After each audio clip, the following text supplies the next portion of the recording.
Jai Shri Krishna, Jai Muralidhar to all the students present here. So from today, we will start the Hindu analysis that is really important for UPSC and GPSC exams because most of the questions are connected with the current affairs and the news of the daily, that is the Hindu. So first of all, myself Sagar Nandania, and I am a central government employee. And thanks to Adhikam Mahir Samaj that they have given me a chance to spread the knowledge among all of you. And I'll try that I'll give you the best I can. तो हम start करते हैं आज का the Hindu newspaper. सो सबसे पहली जो जो इम्पोर्टेंट न्यूज़ है वही करेंगे हम, उसमें से पॉइंट्स निकालेंगे, ठीक है, and will study as per the exam perspective. So now we will see about the news on the UP government that Yogi ji, the Chief Minister of UP, he published a new bill, a draft bill, which suggests few important points to cut down the population of Uttar Pradesh government. तो इसमें क्या क्या गया है कि योगी आदित्यनाथ जी जो हैं chief minister है यूपी के, उन्होंने एक ड्राफ्ट बिल बनाया है जो कि जुलाई 19 से पहले सबका कमेंट्स मांगे जो भी मिनिस्टर्स है यूपी के, so that they can implement that bill into an act. जब वो साइन हो जाएगा तो एक्ट बन जाएगा, उसके बाद it can be implemented to the state, to the population of the state, the citizen of the state.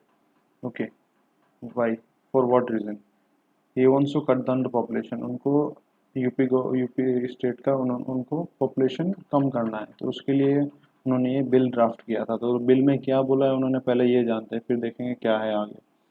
Uttar Pradesh government is expected to come out with a population control legislation on the occasion of ये है जो on July 11.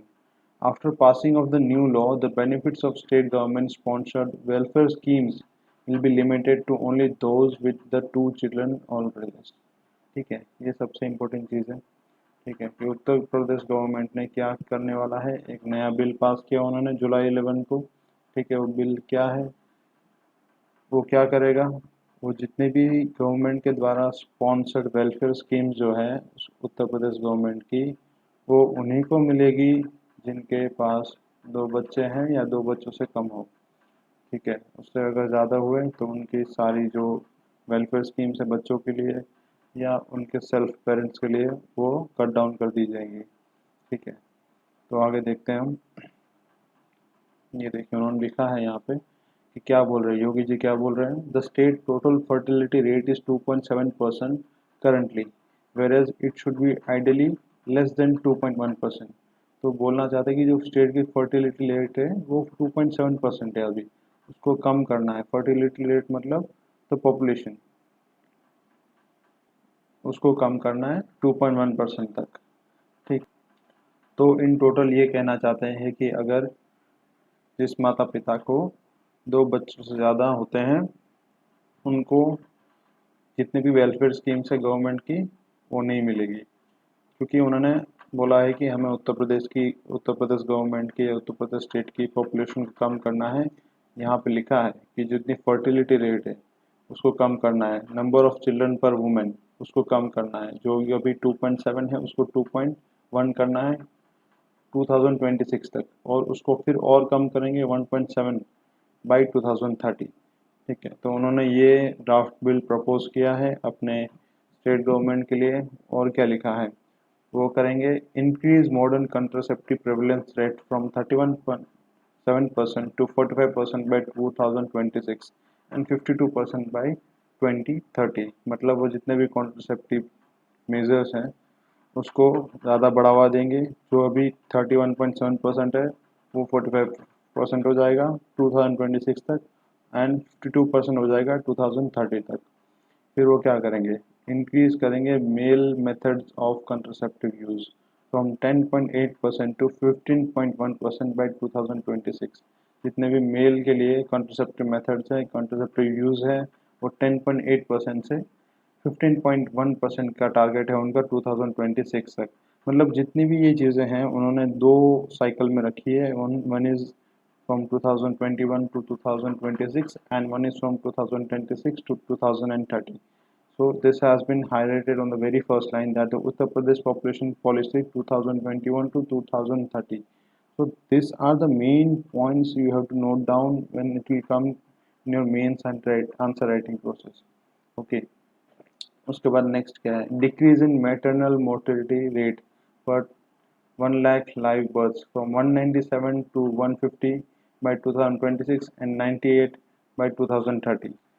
इसका मतलब ये है कि जब जन्म देते वक्त माताओं की जो डेथ हो रही है उसको रोकना है हमें। जो फिलहाल 197 है उनको 150 लाना है बाय 2026 और उसके बाद 2013 में 98 तक पहुंचाना है। तो he is really doing a good work. Next is decrease in infant mortality rate, जितने भी बच्चों की जन्म देने से पहले ही उनकी डेथ हो जाती है उसको अभी जो फ़िलहाल है वो 43 है, उसको 32 तक लाना है बाय 2026 एंड 22 बाय 2030। फिर decrease under 5% mortality rate means decrease under 5 mortality rate means the children who are below 5 the mortality rate मतलब उनकी जितने भी बच्चे 5 साल या 5 साल से कम हैं उनकी डेथ हो रही है अभी 47%, उसको 35% लानी है bye 2016 and by 2030 it will be 25। So what he has told us that we should not forget that the increase in population contributes to poverty। That is definitely correct that जितनी भी population बढ़ेगी तो it is contributing to the poverty also in the society। ठीक है, hence until all sections are made comprehensive aware there will be a delay in fulfilling various goals। so that is there, जब तक population control नहीं होगा तब तक कुछ जो states के goal है या तो फिर central government के goal है वो पूरे नहीं हो पाएंगे। so he has taken a very good step to curtail the population growth। so this you can read the whole thing which I made you understand in this whole table, this whole chart. You have to remember this whole chart।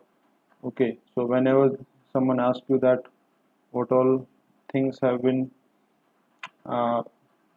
what all things will be beneficial after implementing this bill, so these are the things you have to mention।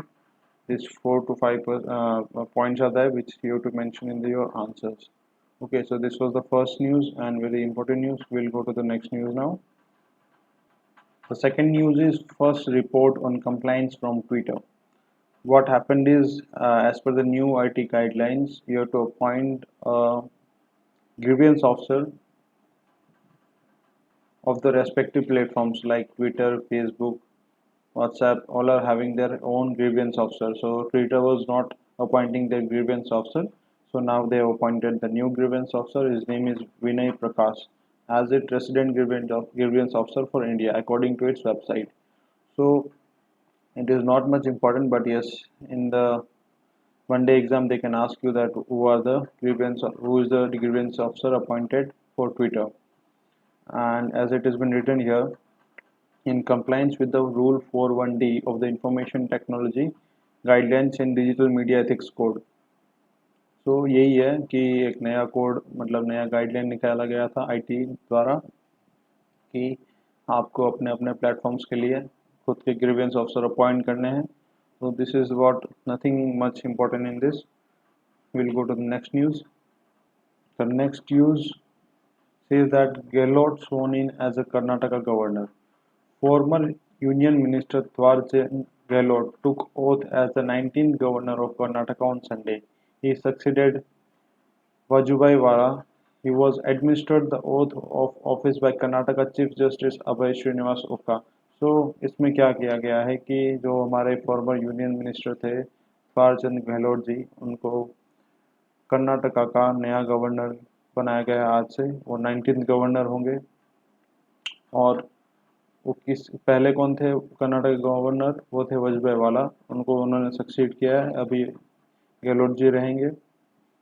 और उनकी जो oath है वो chief justice ने ली गई। तो ये एक इम्पोर्टेंट क्वेश्चन हो जाता है पॉलिटी के बैकग्राउंड पे कि आपको वन डे एग्जाम्स में पूछा जाएगा कि who takes the oath of a governor. तो गवर्नर की ओथ जो है वो हमेशा एक चीफ जस्टिस लेते हैं. Okay, so you have to remember the name of the governor of Karnataka government. So next news is three more Zika cases take the Kerala's tally to 18. तो अभी जिका वायरस जो है केरला में स्प्रेड हो रहा है. पहला केस आया 2 दिन पहले, अभी जाके उसकी टैली जो है 18 तक पहुंच चुकी है. तो will see about Zika virus first कि what is Zika virus, then will read this news. Okay, so as per the UPSC, this is relevant to GS paper 2, and in the health section it comes. So why is it in news? Because nowadays Zika virus was reported for the first time in Kerala. It was reported few days back, but now it has been reached to 80 to 20 cases in Kerala. So what does it say? Zika virus is a mosquito-borne flavivirus that was first identified in Uganda in 1947 in monkeys. तो एक आपका common question भी आ सकता है कि when was जिका virus first found, it was found at which place. So it was found in Uganda and it was found in monkeys.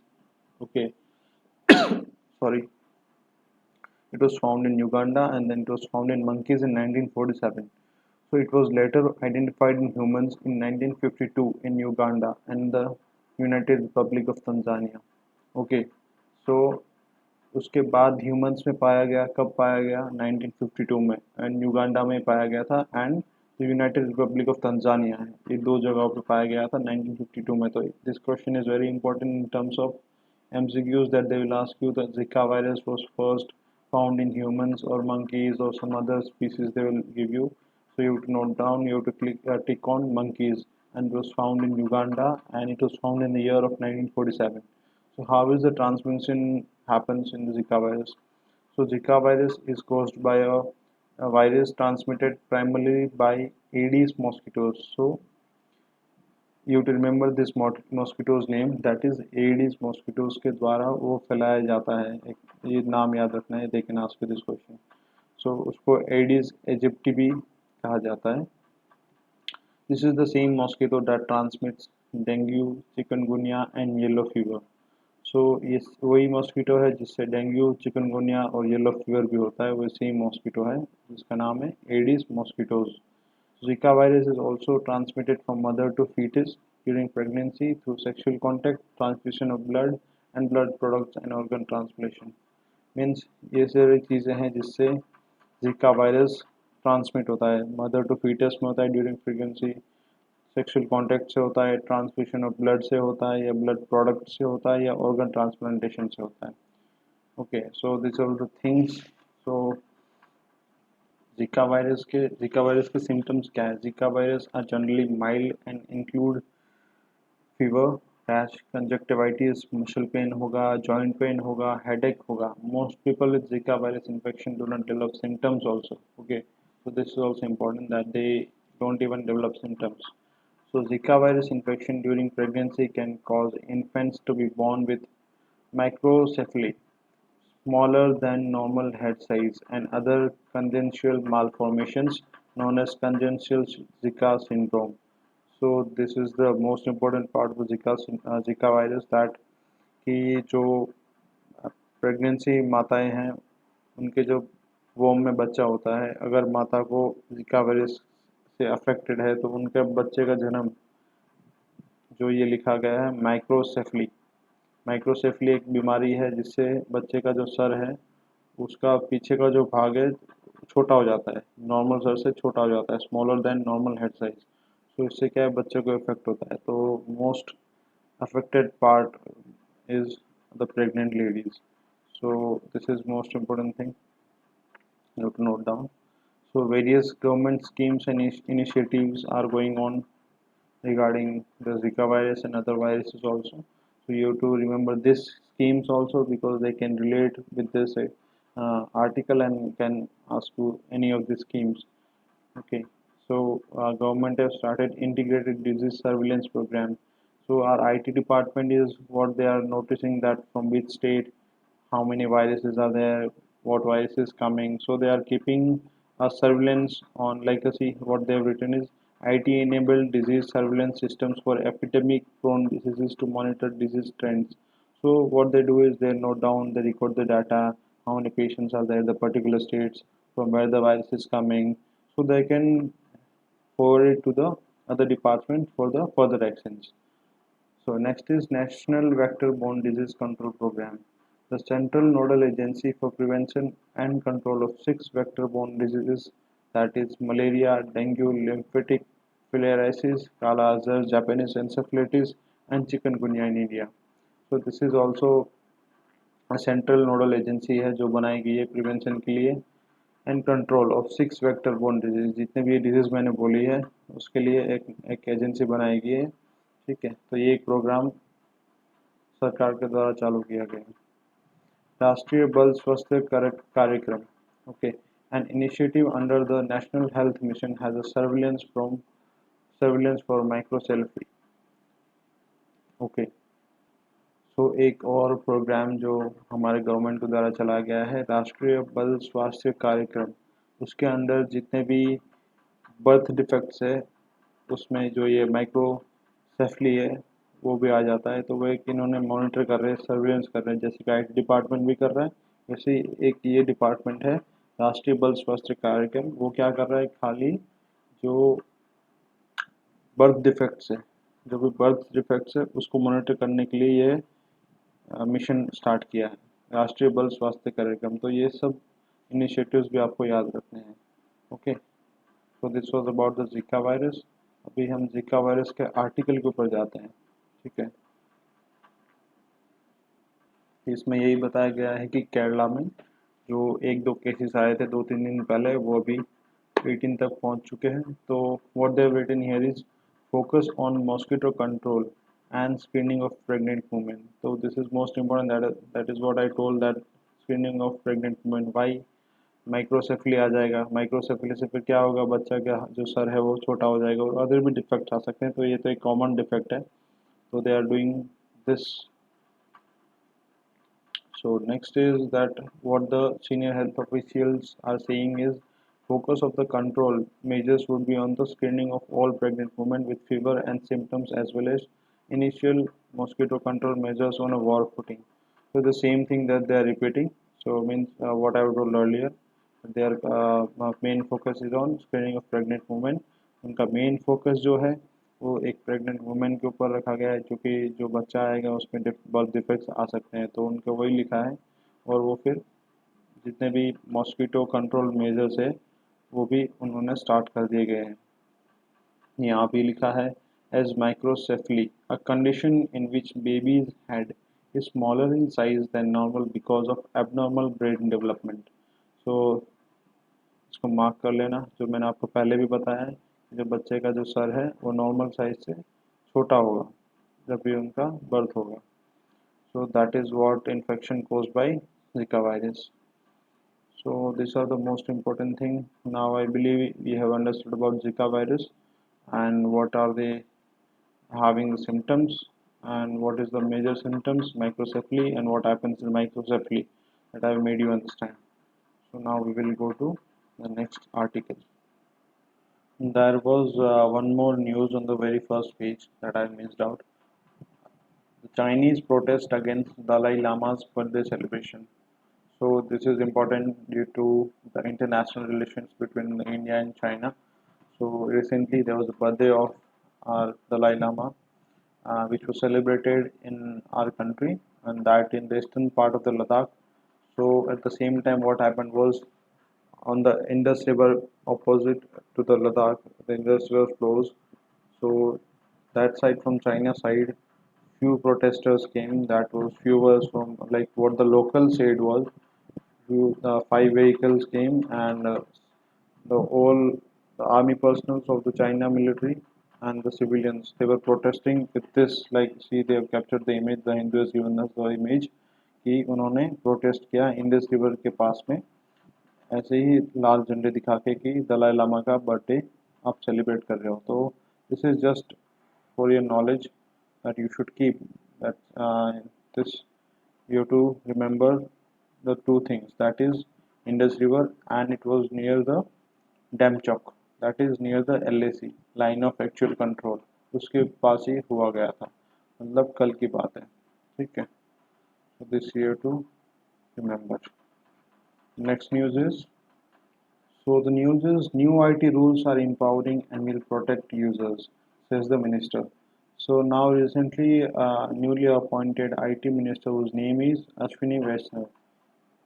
Ashwini वैष्णव जी जो नए आईटी एंड कम्युनिकेशन मिनिस्टर हैं, उन्होंने अभी रिसेंटली जो नए आईटी रूल्स आए हैं उनको रिव्यू किया है। रिव्यू करने के बाद क्या बताया है कि वो सेफ़र है और मोर रिस्पॉन्सिबल भी है सोशल मीडिया के रिगार्डिंग। तो उन्होंने अपने कलीग के साथ जो चंद्रशेखर जी हैं, श्री राजीव चंद्रशेखर जी, उनके साथ मिलके उन्होंने रिव्यू किया है नए आईटी रूल्स को, and he says that it is more safer and more responsible for the social media for Indian community. So this is much not important, but you have to keep in the mind, you have to remember the name of the new communication IT communication minister. And the new rules, as you know, the new rule which came into effect from May 25, that all the social media companies have to establish a grievance address officer, जो भी recently हमने Twitter का देखा उन्होंने appoint किया, वैसे ही May 25 से बोला है न्यू IT रूल्स ने, you have to keep grievance officer of the all the social media companies, so that if any grievance is there they can directly complain and share the name of and contact details of such officers. And the thing is, all of them should be the resident of India, so this is also important. So this was there in this news, and we'll go with the next news now. So this is the next news that HAL is the Hindustan Aeronautical Limited, set to deliver first batch of 3 light combat helicopters. तो यहाँ पे क्या है, Hindustan aeronautical limited वो first batch है, first batch मतलब 15 का series बना रहे हो, लिमिटेड सीरीज है 15 हेलीकॉप्टर्स का, उसमें से 3 हेलीकॉप्टर्स ऑलरेडी रेडी है and which is undergoing the test, and after the test finalises वो इंडियन एयरफोर्स को डिलीवर कर दिए जाएंगे। तो द हिंदुस्तान एरोनॉटिकल लिमिटेड क्या कर रहा है, first batch of 3 light combat helicopters Indian air force को तभी देगा जब उसका टेस्ट कंप्लीट हो जाए। नेक्स्ट इज कि वो एक 15 लिमिटेड सीरीज प्रोडक्शन बनाया है, उसमें से ये 3 हेलीकॉप्टर्स यही है सेम जो आपको फोटो में दिख रहा है। तो 15 का वैसे सीरीज बना रहे हैं and it has been approved for the Indian army and Indian air force. ठीक है, जो HAL है उन्होंने क्या लेटर रिसीव किया था for 5 Air Force and 5 light combat helicopters for delivering pending contract finalizes after 15 limited series production of LCH। ठीक है, इन्होंने पहले लेटर रिसीव किया था ये 15 लिमिटेड सीरीज के कॉन्ट्रैक्ट का इंडियन आर्मी और इंडियन एयरफोर्स के द्वारा। नेक्स्ट है, इतना कुछ इम्पोर्टेंट नहीं दिया है इसमें, और ये हेलीकॉप्टर है जो है वो उसका वेट होगा 5.5 turns, so you have to keep this in mind, and it will be beneficial at the higher altitudes where 12,000 feet। वो हायर एल्टीट्यूड्स में आराम से काम करेगा और उसका वेट भी बहुत कम है, तभी उसका नाम लाइट कॉम्बैट हेलीकॉप्टर रखा गया है, सो दैट मैन्यूवरिंग उसका बहुत ईजी हो जाए। Next is earlier the Indian air force was having presently also they are having this Mi-25 and MiG Mi-35 Russian helicopters, and US से अभी रिसेंटली हमने अपाचे भी लिया है, 22AH-64 ये अपाचे यूएस से लिया गया था, and few more will come in 2023. So after this 15 helicopters which will be inducted in Indian Army and Indian Air Force will be really beneficial for our forces. Okay, and this is what in this news. Now we'll go to the next news. So the next news is Kandahar evacuation is temporary, says Ministry of External Affairs. जो कांदाहार है वो है अफगानिस्तान में, अफगानिस्तान में भी conflict चल रहा है तालिबान का and the Afghan security, as US ने जो है विड्रॉ कर लिया अपने आप को, जो बहुत सालों से वहाँ पे सिक्योरिटी का देख रहा था यूएस ने, अभी उन्होंने यूएस ने विड्रॉ कर दिया है, तो जो तालिबान है वो हावी हो रहा है अफगान सिक्योरिटी पे और अफगानिस्तान सिटीजन्स पे।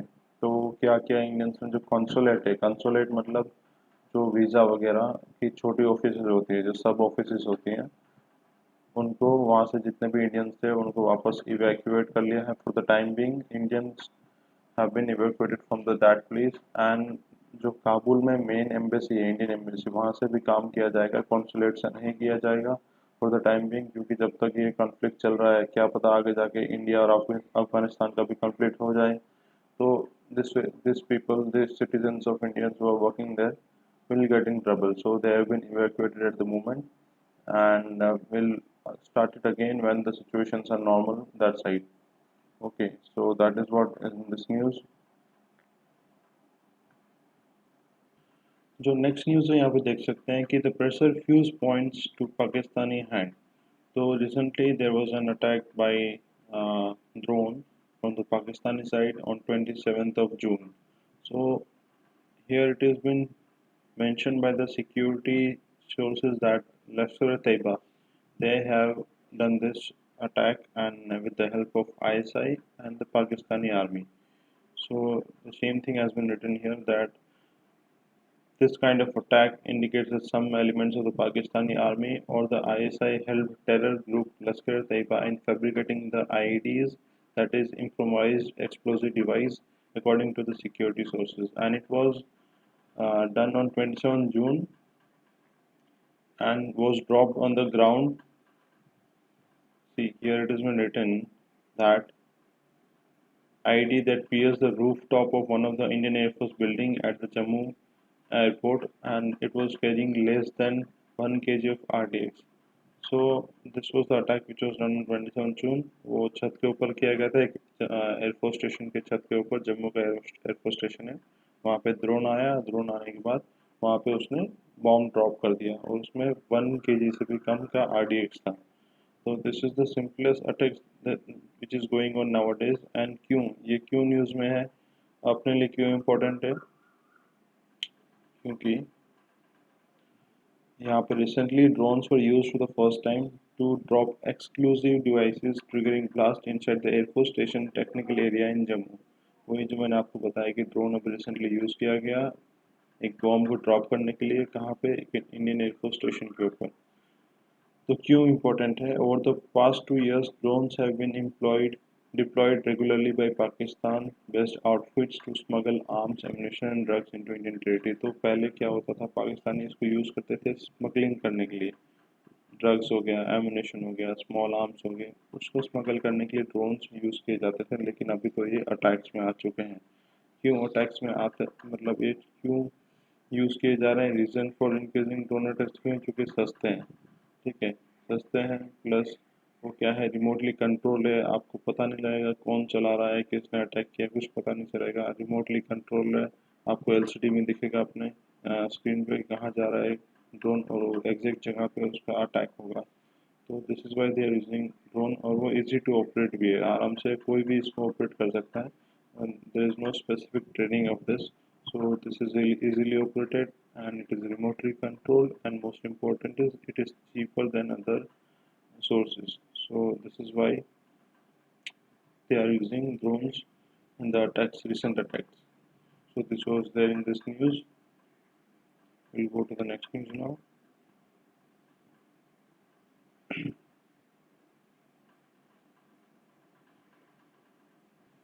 So this is the next news that NIA raids 7 locations in Kashmir, seizes digital devices।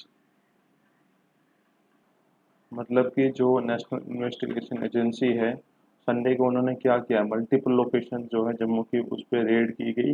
Red करने के बाद उनको क्या मिला, डिजिटल डिवाइसेस मिले गए, किसके, आईएसआईएस के। आईएसआईएस क्या है, Islamic state of Iraq and Syria of India, इसके ऊपर मैं अलग से एक वीडियो बनाऊंगा।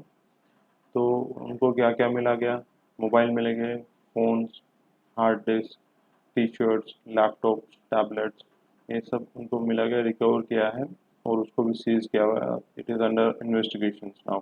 So this is one of the important news. So this was all in today's newspaper, and the rest, the editorial part, I'll cover in the next video. So stay tuned. We'll come with the tomorrow's newspaper too. Jai Shri Krishna, Jai Muralidhar.